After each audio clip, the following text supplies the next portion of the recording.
अच्छे होंगे। Welcome back to my channel learn with Kesha. So last class में हम लोगों ने व्हाट इज हिस्ट्री के बारे में बात की थी, डेफिनेशन की, इंपॉर्टेंस के बारे में बात की थी और फादर ऑफ हिस्ट्री के बारे में मैंने आपको बताया था।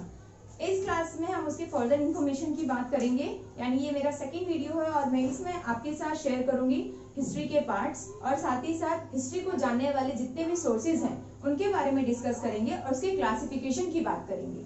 तो हम शुरू करते हैं अपना ये वीडियो। इतिहास के भाग के बारे में बात करें तो मोस्ट ऑफ द स्टूडेंट सोच रहे होंगे एंशिएंट, मेडिवल एंड मॉडर्न, यानी प्राचीन काल, मध्यकाल और आधुनिक काल, लेकिन ये आपके इतिहास के भाग नहीं है बल्कि ये आपके सिलेबस के पार्ट हैं। अगर इतिहास के भाग की बात करें तो इन्हें भी तीन पार्ट में डिवाइड किया जाता है। पहला है आपका प्रागैतिहासिक काल, दूसरा है आर्य ऐतिहासिक काल और तीसरा है इतिहास। चलिए हम एक एक को पढ़ते हैं। पहला आपका प्रागैतिहासिक काल,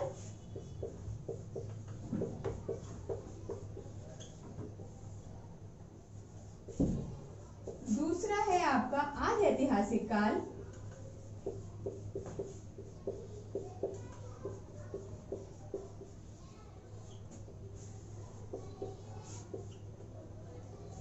और तीसरा है आपका इतिहास।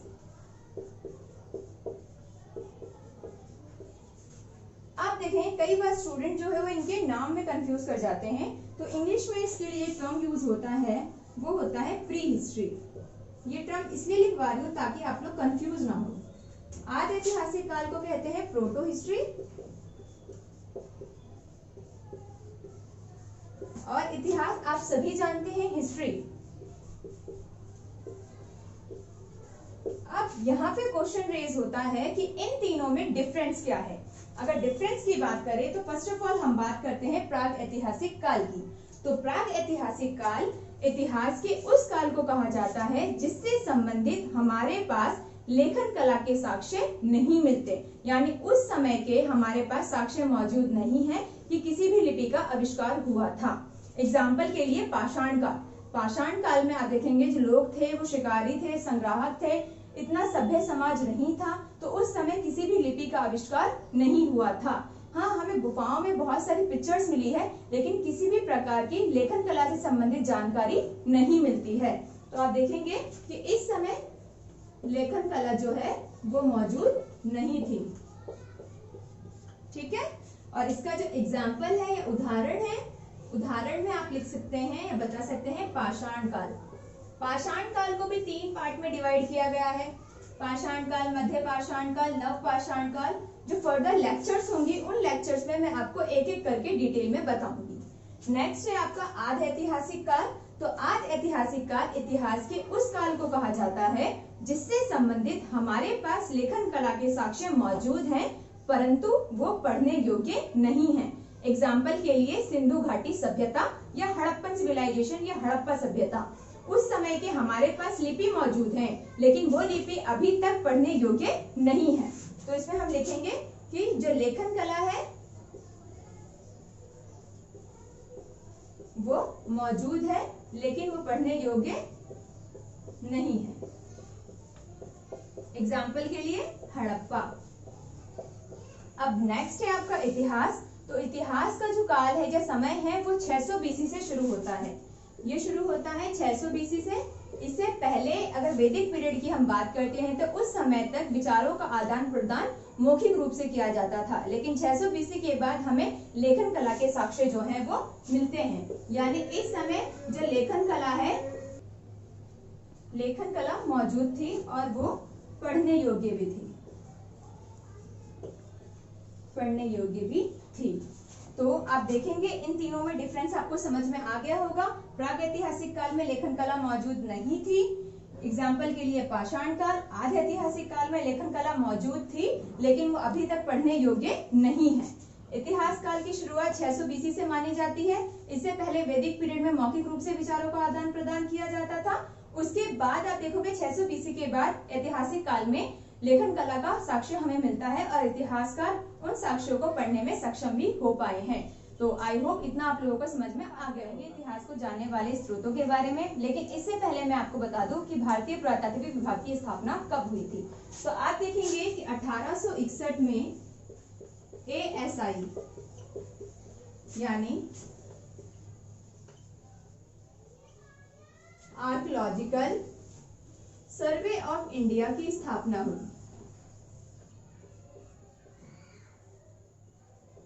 जिसे हिंदी में कहा जाता है भारतीय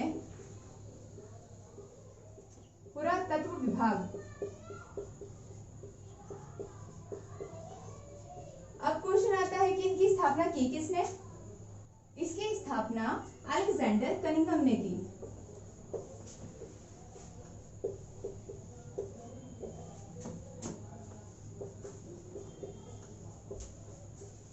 इसलिए अलेक्जेंडर कनिंघम को भारतीय पुरातत्व विभाग का जनक भी कहा जाता है, यानी इन्हें कहा जाता है फादर ऑफ आर्कियोलॉजी।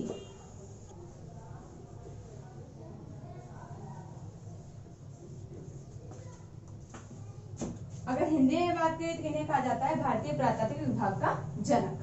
तो आई थिंक आप लोगों को सब क्लियर हो गया होगा। अब हम बात करते हैं भारतीय स्रोतों के वर्गीकरण के स्रोतों के वर्गीकरण के बारे में बात करेंगे। तो चलिए करते हैं। पहला है आपका पुरातात्विक स्रोत और दूसरा है साहित्यिक स्रोत। यानी बेसिकली इतिहास के स्रोतों को दो भागों में वर्गीकृत किया गया है, पुरातात्विक स्रोत और साहित्यिक स्रोत। पुरातात्विक स्रोत की बात करें तो उत्खनन से जो हमें साक्ष्य प्राप्त हुए हैं उनको हम पुरातात्विक स्रोत के अंतर्गत रखते हैं, जैसे अभिलेख, सिक्के, स्मारक, मूर्तियां और चित्रकला। अगर अभिलेख की बात करें तो आपको पता है ठोस धातु के ऊपर जो उत्कीर्ण किया जाता है, या शिलालेख जो है या स्तंभ लेख जो है, उसको हम अभिलेख की कैटेगरी में रखते हैं। नेक्स्ट है आपका सिक्के। सिक्के की अगर हम बात करें तो हमें खुदाई में बहुत सारे सिक्के मिले हैं, जिससे हमें उस समय के राजा महाराजाओं की आर्थिक और राजनीतिक स्थिति के बारे में पता चलता है। उसके बाद स्मारक एवं भवन।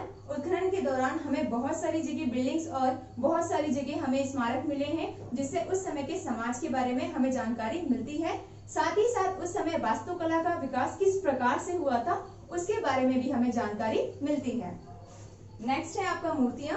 अगर मूर्तियों की बात करें तो आप देखोगे कि मूर्ति कला का आविष्कार जो है वो हमें हड़प्पन की टाइम पीरियड से देखने को मिलता है।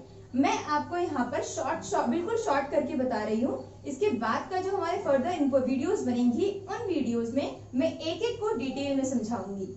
नेक्स्ट है आपका चित्रकला। तो आप देखेंगे कि चित्रकला का जो आविष्कार है या चित्रकला की जो शुरुआत है वो हमें पाषाण काल से ही देखने को मिल जाती है। अब हम बात करते हैं साहित्यिक स्रोतों की।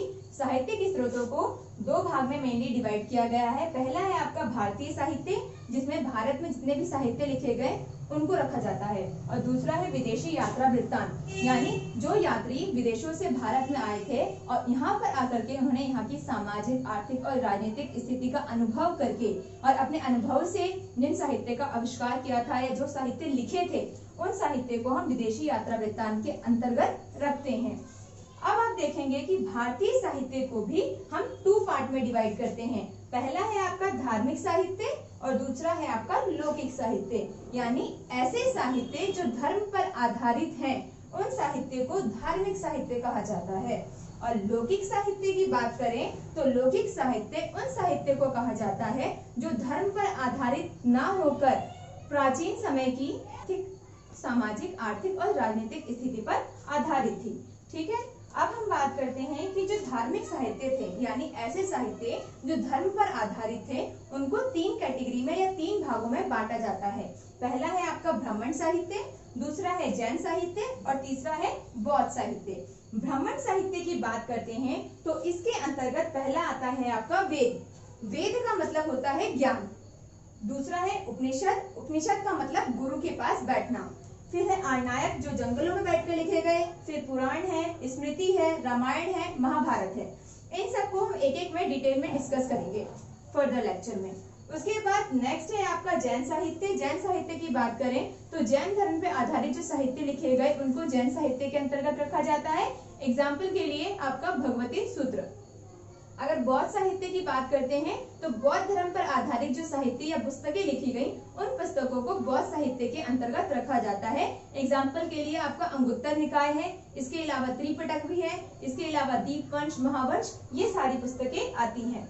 लौकिक साहित्य की बात करें तो मैंने अभी आपको बताया कि उस समय की सामाजिक, राजनीतिक और आर्थिक स्थिति के ऊपर जो पुस्तकें लिखी गई या राजाओं की जो जीवनियां लिखी गई उनको हम लौकिक साहित्य के अंतर्गत रखते हैं। तो चलिए अब हम बात करते हैं विदेशी यात्रा वृत्तांत की। तो विदेशी यात्रा वृत्तांत जो है आपका, उसको आप देखेंगे कि उस समय बहुत सारे यात्री जो हैं वो विदेशों से भारत में आए थे।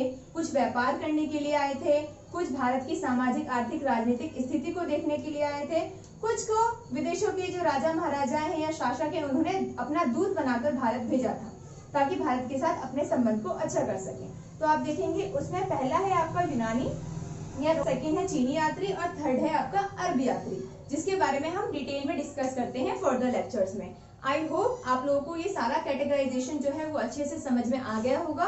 अगर आपको इससे रिलेटेड कोई भी डाउट है तो आप कमेंट करके मुझसे पूछ सकते हैं। तो आज के लेक्चर में बस इतना ही। आई होप मेरी ये वीडियो आप लोगों को पसंद आई होगी। अगर आप लोगों को ये वीडियो पसंद आई है तो इसे लाइक और सब्सक्राइब करना बिल्कुल ना भूलें, और साथ ही साथ अपने फ्रेंड्स के साथ भी जरूर शेयर करें। तो जब तक के लिए बाय बाय, टेक केयर, मिलते हैं अपने नेक्स्ट वीडियो में।